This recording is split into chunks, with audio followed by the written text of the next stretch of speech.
Textile market ફરી ભડકે બળી 3600 દુકાનોના વેપારીઓના જીવ અદ્ધર થયા। સુરતના કમેલા દરવાજા વિસ્તારમાં આવેલી જાણીતી મિલેનિયમ એક ટેક્સટાઇલ માર્કેટમાં ટોપ ફ્લોર પર આવેલી દુકાનોમાં ભીષણ આગ ફાટી નીકળતા અફરાતફરી મચી ગઈ। અંદાજે 3600 જેટલી દુકાનો ધરાવતી આ વિશાળ માર્કેટના ઉપરના માળે 5 થી 7 દુકાનો આગની લપેટમાં આવી જતા કરોડો રૂપિયાના કપડાનો જથ્થો બળીને ખાખ થઈ ગયો। માર્કેટના ટોપ ફ્લોર પર લાગેલી આગ એટલી ભીષણ હતી કે જોતજોતામાં 5 થી 7 દુકાનોને પોતાની લપેટમાં લઈ લીધી। આ દુકાનોમાં રહેલો કિંમતી કાપડનો જથ્થો, ખાસ કરીને લગ્નસરાની સિઝન માટે તૈયાર કરવામાં આવેલી સાડીઓ અને ચણિયા ચોળી આગની જ્વાળાઓમાં બળીને ખાખ થઈ ગયા। ઘટનાની ગંભીરતાને જોતા સુરત ફાયર બ્રિગેડ દ્વારા 10 થી વધુ ફાયર સ્ટેશનની 17 જેટલી ગાડીઓ ઘટના સ્થળે રવાના કરવામાં આવી હતી। ધુમાડાના ગોટે ગોટાના કારણે વેન્ટિલેશનમાં મુશ્કેલીઓ પડવા છતાં ફાયર ફાઇટરોએ ભારે જહેમત બાદ આગ પર કાબુ મેળવ્યો હતો, જેના પગલે હજારો વેપારીઓએ રાહતનો શ્વાસ લીધો હતો। દાહોદના રોડ પર દોડતી કારમાં લાગી આગ। ધ બર્નિંગ કારના દ્રશ્યો દાહોદના છે, જ્યાં લીમખેડા તરફ પૂરપાટ જતી કારમાં આગ લાગી હતી। કાર ચાલક પૂરપાટ જઈ રહ્યા હતા ત્યારે અચાનક કારમાં ધુમાડા નીકળવા લાગ્યા, જેથી સમય સૂચકતા વાપરી કારમાં સવાર લોકો બહાર નીકળી ગયા હતા અને કારને સાઈડમાં પાર્ક કરી દીધી હતી, જે બાદ તુરંત આગ ફાટી નીકળી। જોતજોતામાં આગે વિકરાળ સ્વરૂપ ધારણ કરી લીધું। આખી કાર બળીને ખાખ થઈ ગઈ। ફાયરની ટીમ પહોંચે તે પહેલા જ કાર હતી ન હતી થઈ ગઈ। રોડ પર કારમાં આગથી નાસભાગ મચી ગઈ હતી। લીમખેડા પોલીસ ઘટના સ્થળે પહોંચી હતી। વડોદરાના છાણીમાં ભાથુજી મંદિર અને મહાકાળી માતાજી મંદિરમાં તસ્કરો ત્રાટક્યા। દાનપેટી માતાજીની પાદુકા અને તલવારની ચોરી। વડોદરા શહેરના છાણી વિસ્તારમાં આવેલા ભાથુજી મંદિર અને તેની બાજુમાં આવેલા મહાકાળી માતાજીના મંદિરમાં ચોરી થઈ। 3 જેટલા તસ્કરોએ ત્રાટકીને દાનપેટી, માતાજીની પાદુકા અને તલવારની ચોરી કરી હતી। મંદિરનો દરવાજો તોડીને દાનપેટીની ચોરી કરી હતી। મહાકાળી માતાજીના મંદિરમાં ચોરીની ઘટના સીસીટીવીમાં કેદ થઈ છે। ઇસમો ચહેરા પર રૂમાલ બાંધી મંદિરમાં પ્રવેશ કરતા જોવા મળ્યા હતા। આ તસ્કરોએ ભાથુજી મંદિરનો લોક તોડી અંદર પ્રવેશ કરી દાનપેટી ચોરી લીધી હતી, જેમાં આશરે 10,000 રૂપિયાની રોકડ રકમ હતી। એ જ રીતે મહાકાળી મંદિરમાં પણ દરવાજોનો લોક તોડીને ચોરી કરવાનો પ્રયાસ કર્યો હતો। ત્યાંથી 20 વર્ષ જૂની લોખંડની તલવાર અને માતાજીની પિત્તળની ચરણ પાદુકાની ચોરી કરી લઈ ગયા હતા। દાનપેટી લઈ જવાનો પ્રયાસ કર્યો હતો, પરંતુ તે તૂટી નહીં હોવાથી દાનપેટી ત્યાં જ છોડી દીધી અને તેમાં રહેલી રોકડ પણ લઈ ગયા હતા। ઘટનાની જાણ થતાં જ પોલીસ ઘટનાસ્થળે પહોંચી હતી અને તસ્કરોની શોધખોળ શરૂ કરી છે। અમદાવાદમાં મુસાફરને ચાલુ ટ્રેનમાં ચડવું ભારે પડ્યું। આરપીએફના જવાને યુવકનો જીવ બચાવ્યો। અમદાવાદના એક મુસાફરને ચાલુ ટ્રેનમાં ચડવું ભારે પડી ગયું। અમદાવાદ રેલવે સ્ટેશન પર ચાલુ ટ્રેનમાં ચડવાનો પ્રયાસ કરતા એક મુસાફરનો પગ લપસી ગયો હતો। આ મુસાફર પ્લેટફોર્મ અને ટ્રેન વચ્ચેના જોખમી ગેપમાં ફસાઈ ગયો હતો। સદનસીબે ત્યાં હાજર આરપીએફના જવાનોની સમય સૂચકતાના કારણે તેને બચાવી લેવાયો હતો અને એક મોટી દુર્ઘટના ટળી હતી।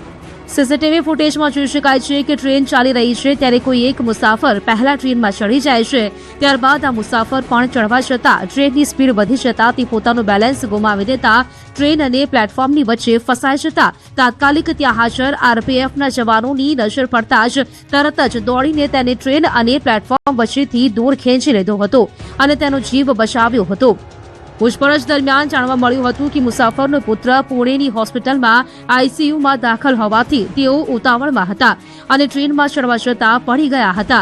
કોન્સ્ટેબલની સતર્કતાથી તેને બચાવી લેવામાં આવ્યો હતો। બાલાસિનોરની સ્કૂલમાં વિદ્યાર્થીઓ ભણવાની બદલે ધૂણવા લાગ્યા।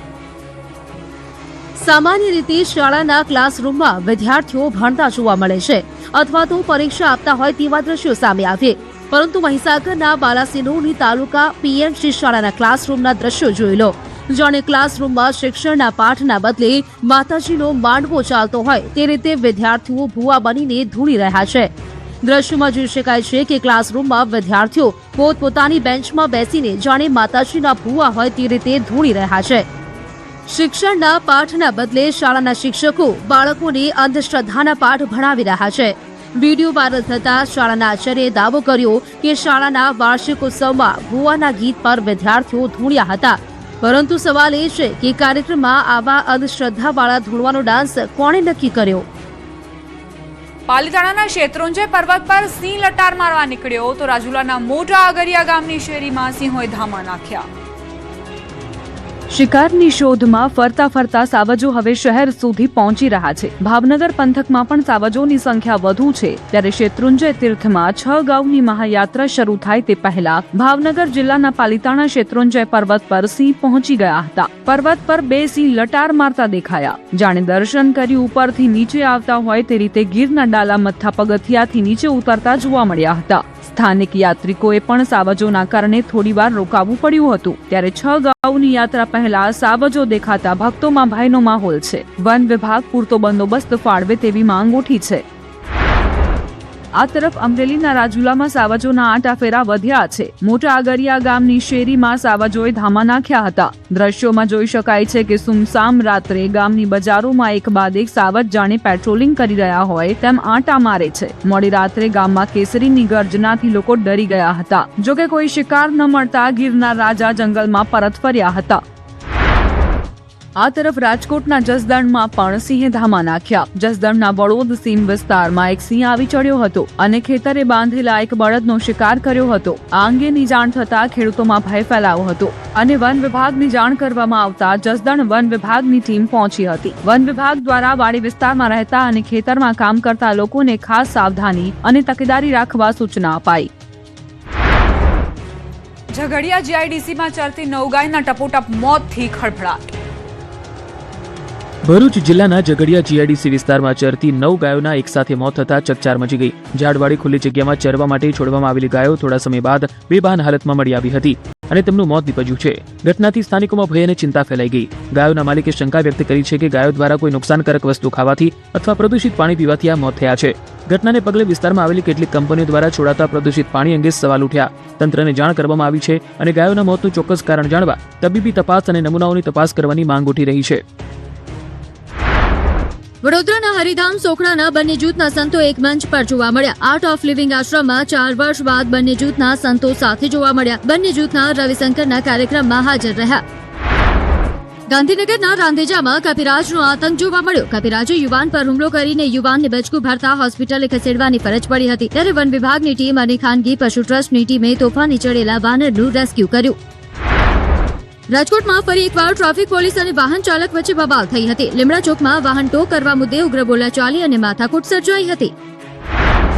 સુરેન્દ્રનગરના ચોટીલાના રેશમિયા ગામે મધમાખી આધેડ પર હુમલો કર્યો હતો, જેથી મધમાખીથી બચવા આધેડ તળાવમાં કૂદતા મોત થયું. તળાવમાં કીચડમાં ફસાઈ જતા આધેડનું મોત થયું. ગીર સોમનાથના માધુપુર પ્રાચી રોડ પર બોલેરો અને બાઇક વચ્ચે અકસ્માત સર્જાયો. રોંગ સાઈડમાં આવી રહેલ બોલેરો ચાલકે બાઇક સવારને અડફેટે લીધો. સ્થાનિકોએ ઇજાગ્રસ્ત બાઇક ચાલકને બહાર કાઢી સારવાર અર્થે હોસ્પિટલ ખસેડવામાં આવ્યો. અમદાવાદના ધંધુકા ધોલેરા રોડ પર ભડિયાદ ગામ પાસે ગમકવાર અકસ્માત થયો. ડમ્પર અને ટ્રેલર સામસામે ધડાકાભેર અથડાતા 3ને ઈજા પહોંચી. અકસ્માત એટલો ગંભીર હતો કે ટ્રકનો બુકડો બોલી ગયો. જૂનાગઢ જિલ્લા ભાજપ પ્રમુખ ચંદુ મકવાણાએ તલાટી મંત્રીની કામગીરી સામે નારાજગી વ્યક્ત કરી. કચેરી સમય દરમિયાન ગેરહાજર રહેતા હોવાની રજૂઆત કરી. પત્ર લખી જિલ્લા કલેક્ટરને પગલાં લેવા માંગ કરી.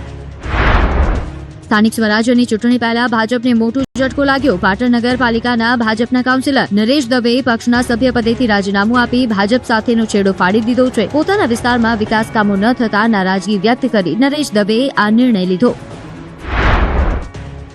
સાણંદ બનશે સેમિકન્ડક્ટરનું હબ. પીએમ મોદીએ 22,500 કરોડના ખર્ચે તૈયાર થયેલા પ્લાન્ટનું કર્યું ઉદ્ઘાટન. અમદાવાદનું સાણંદ હવે સેમિકન્ડક્ટરનું હબ બનશે. અમદાવાદના સાણંદ સ્થિત માઇક્રોન સેમિકન્ડક્ટર પ્લાન્ટમાં પીએમના હસ્તે એટીએમપી સુવિધાનો પ્રારંભ કરાયો છે. માઇક્રોન સેમિકન્ડક્ટર પ્લાન્ટ એટીએમપી સુવિધાના ઉદ્ઘાટન પહેલા પીએમ મોદી અમદાવાદથી હેલિકોપ્ટર મારફતે સાણંદ પહોંચ્યા હતા. પીએમ મોદીએ રોડ શો યોજ્યો હતો. સાણંદ જીઆઈડીસીથી માઇક્રોન સેમિકન્ડક્ટર પ્લાન્ટ સુધી રોડ શો કર્યો હતો. પીએમ મોદીની એક ઝલક જોવા માટે અને આવકારવા માટે રોડની બંને બાજુ મોટી સંખ્યામાં લોકોના ટોળે ટોળા ઉમટી પડ્યા હતા. પીએમ મોદી પર ફૂલોનો વરસાદ કરી ઢોલ નગારા સાથે સ્વાગત કરાયું હતું. તો પીએમ મોદીએ કારમાંથી બહાર નીકળીને લોકોનું અભિવાદન ઝીલ્યું હતું. જે બાદ પ્લાન્ટ ખાતે પહોંચી 22,500 કરોડના ખર્ચે તૈયાર થયેલા માઇક્રોન સેમિકન્ડક્ટરની એટીએમપી સુવિધાનું ઉદ્ઘાટન કર્યું. જે બાદ પ્લાન્ટનું પીએમ મોદીએ નિરીક્ષણ કર્યું. પ્લાન્ટમાં ચાલતી કામગીરી અને સુવિધાની એક માહિતી મેળવી હતી. અહીં એસએસડી અને રેમ સહિતની ચીપનું ઉત્પાદન થશે. 5,000 લોકોને રોજગારી મળશે, જ્યારે દેશની પહેલી મેડ ઇન ઇન્ડિયા ચીપ ગુજરાતથી બનશે. ગુજરાતમાં માઇક્રોનની એટીએમપી સુવિધાના શરૂ થવાથી ભારતમાં સેમિકન્ડક્ટર ક્ષેત્રે નવી ક્રાંતિ શરૂ થશે. આ પ્રસંગે પીએમ મોદીએ લોકોને સંબોધ્યા હતા. અહીંથી પીએમ મોદીએ કહ્યું કે છેલ્લો દશકો ઓઇલનો હતો, હવેનો દશકો સેમિકન્ડક્ટરનો હશે. ₹1 का SMS, ₹1 का। मैंने रतन टाटा जी को एक SMS किया था, वेलकम, स्वागतम, मैंने लिखा था स्वागतम।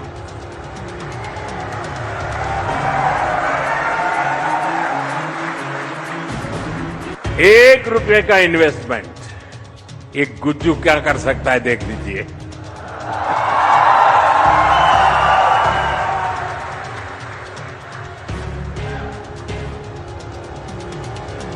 साथियों, साणंद को मैंने एक कार फैक्ट्री से देश का बड़ा ऑटोमोबाइल हब बनते हुए अपनी आंखों से देखा।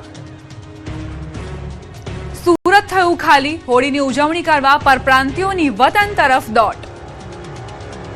હોળી ધૂળેટીના તહેવારોને ગણતરીના દિવસો બાકી છે ત્યારે વતનમાં તહેવારની ઉજવણી કરવા પરપ્રાંતિયોએ વતનની વાટ પકડી છે, જેને લઈને છેલ્લા કેટલાક દિવસથી સુરતના ઉધના રેલવે સ્ટેશન પર મુસાફરોનું કેડિયારું ઉભરાઈ રહ્યું છે। સુરતથી યુપી અને બિહાર જવા માટે લોકો પડાપડી કરવા લાગ્યા। 24 કલાકથી વધુ સમયથી લોકો રેલવે સ્ટેશન સામાન લઈને ગોઠવાઈ ગયા। ટિકિટ નહીં મળવાથી લોકોને જનરલ ડબ્બામાં મુસાફરી કરવાની ફરજ પડી। બીજી તરફ હોળીનો પાવન પર્વ નજીક આવતા સુરતથી વતન જતા મુસાફરોનો ધસારો પણ વધ્યો છે।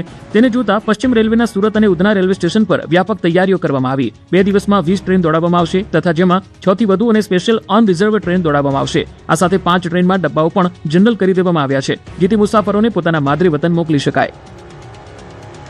મુન્દ્રામાં લૂંટ કેસમાં પોલીસે 3 આરોપીને પકડી પાડ્યા। મુન્દ્રા શહેરમાં રુદ્રાક્ષ જ્વેલર્સમાં થયેલી લૂંટ કેસમાં પોલીસે 3 આરોપીની ધરપકડ કરી છે। 3 આરોપીઓને પશ્ચિમ કચ્છ પોલીસે અલગ અલગ રાજ્યોમાંથી ઝડપી પાડ્યા। 14 દિવસ સુધી રાજસ્થાન, ઉત્તર પ્રદેશ અને મધ્યપ્રદેશ સહિત સુરત, આગ્રા, અલીગઢ, મથુરા, ધોલપુર, ભરતપુર અને ચંબલ વિસ્તારમાં સઘન તપાસ ચલાવી હતી। ટેકનિકલ અને હ્યુમન સોર્સની મદદથી મુખ્ય આરોપી સતીશ સોરણસિંહ શેખરવાલ, રાજેશ ઉર્ફે પટેલ, મોટુ નરેશભાઈ ગુર્જર અને યુસુફ ઉર્ફે ટલ્લી શરીફ ખાનને અલગ અલગ સ્થળેથી દેશી કટ્ટા સાથે પકડી પાડ્યા છે। આરોપીઓ સામે અગાઉ પણ લૂંટ, હત્યાનો પ્રયાસ અને આર્મ્સ એક્ટ સહિત